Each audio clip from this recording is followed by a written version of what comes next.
Hello guys, it's me Tennyson. চলে আসলাম আরেকটি নতুন ভিডিওতে আপনাদের মাঝে। তো থাম্বনেল অ্যান্ড টাইটেল দেখে তো বুঝতেই পারতেছেন আজকে ভিডিওটা কোন টপিক নিয়ে। ঠিক ভাবতেছো গাইস, আজকে তোমাদের কোয়েশ্চেনের অ্যান্সার দিব আমি। First of all guys, thank you so much guys 10K subscriber complete করে দেওয়ার। আমি কখনো ভাবিনি যে আমারও একটা ইউটিউব চ্যানেল থাকবে, আমি ভিডিও বানাবো কারোর জন্য।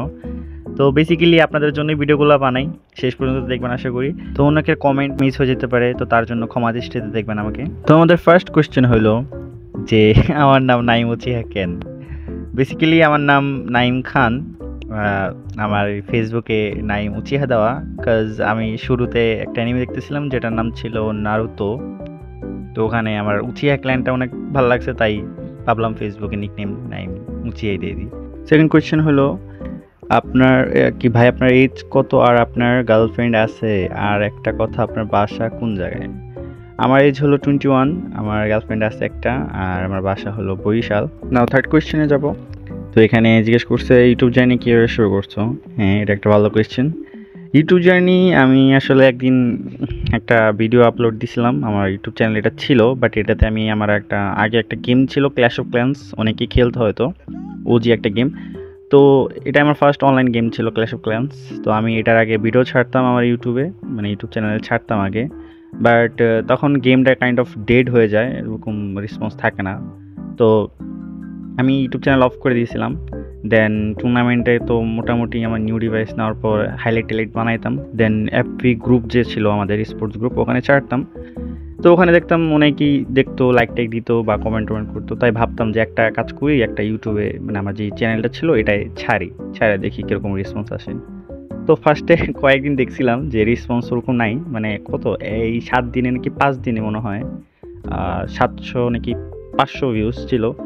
দেন ভাবলাম থাক, এটাই আর কি, কত ভিউজ থাকবে, আমার সাবস্ক্রাইবার ছিল তখন হলো 400টা। দেন হঠাৎ করে দেখি একদিন যে এটাতে মানে আর 4-5 দিন পর ধরতে গেলে 2 উইক হবে, তখন দিয়ে হঠাৎ করে এখানে 4.5K ভিউজ হয়ে গেছে। তারপর আমি ভাবলাম কি ভিউস আসলে তো একটু মোটিভেটেড লাগে সব ইউটিউবারদের বা যারা নিউ নিউ কন্টেন্ট ক্রিয়েট করে। তো ভাবলাম যেহেতু এটাতে একটু রেসপন্স আসছে, তো একটা কাজ করি, ইউটিউবে একটু সিরিয়াস হই, ইউটিউবে নিয়ে একটু ভিডিও টিডিও ছাড়ি। তো এই ছিল জার্নি। নেক্সট কোয়েশ্চেনে যাব। তো টেনি গড কমেন্ট করছে, ভাই কমেন্ট করছে না প্যারাগ্রাফ লেখছে, নিজেও বুঝতেছি না। আসসালামু আলাইকুম, ভালোবাসা নিও। ঠিক আছে ভাই, কেমন আছো? এই তো আলহামদুলিল্লাহ। তোমার ফ্যামিলি সবাই কেমন আছে? আলহামদুলিল্লাহ, ওনারাও ভালো আছে।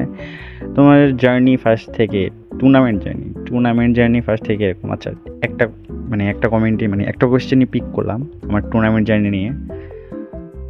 তো টুর্নামেন্ট জার্নি এটা আসলে সবারই থাকে, এটা কাইন্ড অফ মানে অনেক লং স্টোরি একটা। এটা বলতে গেলে মনে হয় কারো যদি মানে বৈশাখ বুঝাইতে যাই তাহলে মনে হয় 20-30 মিনিট তো ভাই লাগবে এক্সপ্লেন করতে গেলে।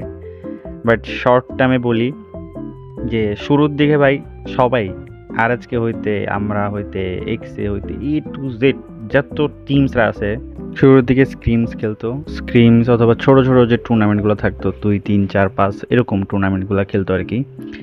আর আমরা যখন খেলতাম তখন এরকম ট্যুর আসতো না, টুর্নামেন্ট আসতোই না ধরতে গেলে। তখন একবারে টুর্নামেন্ট ডাউনফলের দিকে ছিল, একবার একটা বাজে অবস্থা ছিল। পেইড টুর্নামেন্টের 36 স্লট ফুল হইতে গেলে ভাই হোস্টদের 12টা বাজে যাইতো, এরকম একটা অবস্থা ছিল। আর এখন তো 100-200 স্লটও ফুল হয়ে যায়, বেশি টাইম লাগে না। প্লাস হইল অফিসিয়াল ট্যুর আসতেছে, তাই দিক দিয়ে আরও ইউটিউবারদের মানে কী বলে এটা, ইনফ্লুয়েন্সার টুর্নামেন্টে তো আসতেই থাকে। প্লাস অফিসিয়াল টুর্নামেন্টে ভাই 6 মাসে ধরতে গেলে 6 মাসে 2টা এসেই পড়ছে অলরেডি। তো আমার জার্নি অনেক কমপ্লিকেটেড গেছে ভাই। আমি শুরুর দিকে একটা লো ডিভাইসে খেলতাম, ডিভাইসটার নাম ছিল ইনফিনিক্স হট 10 প্লে। লো ডিভাইসের থেকে সবচেয়ে বড় সমস্যা ছিল ওটার হলো অটো টাচ করতো। যেই ফোনে মানে আমি যদি খেলতে থাকি হঠাৎ করে একটু যদি গরম হয়ে যেত, তাহলে দেখতাম কি যে অটো এদিক ওদিক টিপ লাগা শুরু হয়ে যেত। তো নর্মালি টুর্নামেন্টে তো ভাই ফাইট হতে থাকে, মানে আমি ধরো লুটপাট করতেছি, তো এর মধ্যে হঠাৎ করে সামনে নেমে আসে, তো মারামারি তো করাই লাগবে স্বাভাবিক, হয়তো মারতে হবে, নাহলে এসকেপ করতে হবে, নাহলে হোল্ড করতে হবে। তো যখন আমি ফাইট করতে যেতাম আমার ডিভাইসটা ভাই অটো টাচ করা শুরু হয়ে যেত, মানে গ্লোবালে টিপ লাগতো বা রান বাটনে টিপ লাগতো, ফায়ার বাটনে টিপ লাগতো, এরকম হতো। তো এত প্রবলেম নিয়ে খেলতাম মেনলি। এটার একটা সলিউশন ছিল কি যে পাওয়ার বাটন অফ করতে হইতো, পাওয়ার বাটন অফ করে তারপর অন করা লাগতো, দেন ফিক্স হইতো, তাও আবার এক দুই না 10-12 সেকেন্ডের জন্য। তো এই আর কি এরকম ইস্যু ছিল। তো আমি এই ইস্যু নিয়ে খেলতাম শুরুর দিকে। তখন আমার নাম টেনিসন ছিল না, আমার নাম কি একটা অ্যাক্সেলারেট নাই N4/3M ছিল। তখন আর কি এই আর কি এরকমভাবে খেলতাম, প্রচুর ইস্যু ফেস করতে হইতো। মানে সবাই মনে করতো ভাই এরকমভাবে খেলতে পারি না, আসলে এটা মনে করতো সবাই। বাট আসলে যে আমার ডিভাইস ইস্যু এটা কেউ বুঝতো না। দেন একদিন মানে এটাও হয়েছিল বেসিক্যালি ফোনের যে ডিসপ্লে আছে এটাতে পানি পড়তো। আমি আবার রিমঝিম যে বৃষ্টি থাকে এই বৃষ্টিতে একটু ঘুরতাম, মানে ফোন হাতে নিয়ে বৃষ্টিতে হাঁটতাম, ভালো লাগতো। তো ওই পানি ঢুকতে ঢুকতে ডিসপ্লেতে সমস্যা হয়েছে। তো একদিন বিরক্ত হয়ে পরে ভাবলাম যা এই ফোনে আর হইতেছে না, একটা কাজ করে ফোন কিনেই ফেলি। তারপর পোকো X5 Pro, আমার এই আগের ডিভাইসটা আইকিউ নিউ 10-এর আগের ডিভাইস যেটা পোকো X5 Pro, এটাতে খেলতাম, মানে নিয়েছিলাম না আর কি। তখন ফোনটা নিয়ে তার 1 সপ্তাহ পরে হয়তো আমি নাম দিয়েছিলাম টেনিসন, এই নামটা দিয়েছিলাম। দেন মানে মোটামুটি ভালোই খেলা শুরু করছি, মানে চলে ভাই, এরকমভাবে খেলতাম যে না আগের থেকে ভালো ইমপ্রুভ করছি। তো এই ছিল ডিভাইস ইস্যু থেকে ভাই এমনি আগাইলাম। এখন যাবো নেক্সট কোয়েশ্চেনে।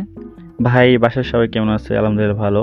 টুর্নামেন্টে রিলেটেড কিছু কোয়েশ্চেন, ক্যারিয়ার স্পোর্টস ইন্সপিরেশন কে, নতুন বিল্ড আন্ডারডগ টিমদের কিছু tips suggestion guideline, real life free fire ছাড়া আর কি নিয়ে ইন্টারেস্ট বেশি?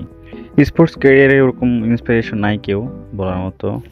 আর টিমসদের জন্য একটাই সাজেশন থাকবে, যদি মনে হয় যে না এই প্লেয়ার্সগুলো দিয়ে কিছু হবে, তাহলে ভাই অবশ্যই প্লেয়ার্সগুলোর টিমে রাখা এদের সাথেই হারো জিতো প্র্যাকটিস করতে থাকো। মানে কখনো হার মাইনো না, হারবা অবশ্যই হারবা, একটা না দুইটা না অনেকগুলো টুর্নামেন্টই হারবা। বাট তার কিসের জন্য হারতেছো, কি নিয়ে তোমাদের সমস্যা হইতেছে, কিসের মানে কোন ধরনের কোঅর্ডিনেশন বা কোন স্ট্র্যাটেজিতে নিয়ে তোমাদের ইস্যু হইতেছে, এগুলো ফিক্স করো, এগুলো বিল্ড আপ করো, তাহলে দেখবা হয়তো টিম আরও সামনে গ্রো করবে।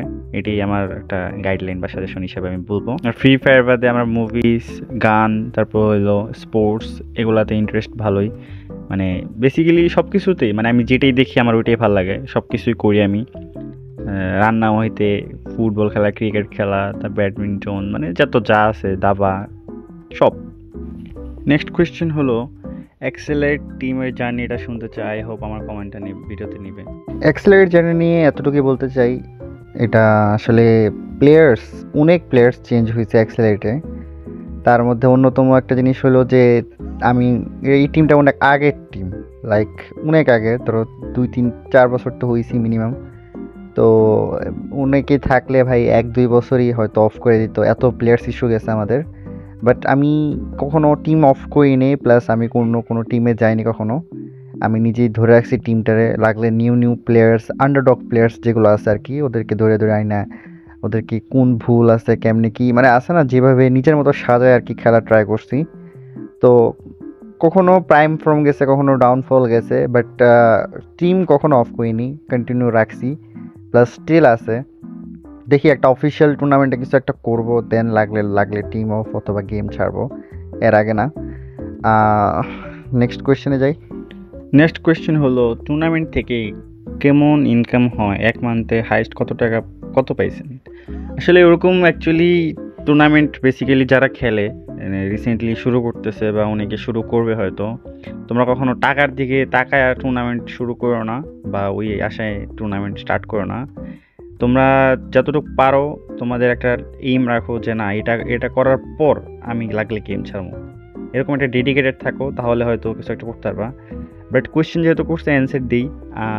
একটা সেমি অফিসিয়াল টুর্নামেন্ট যেটা হলো রোড টু গ্লোরি, যারা গেমিংয়ের টিমে খেলছিলাম, তো ওই টিমে থাকা অবস্থায় একটা টুর্নামেন্টে আমরা টপ 3 হয়েছিলাম। ওই 10 লাখ টাকার টুর্নামেন্টটাতে, ওইটাতে আমরা টপ 3 কারণে কত 1 লাখ টাকা পাই।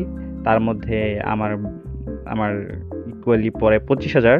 তো ওরকম এক্সপ্লেন করে তো আর বলি নেই, বাট যতটুকু বলছি এতটুকুই মানায় নাও। তো এখানে একজন কমেন্ট করছে তোমার বাসা কই? আমার বাসা বরিশাল।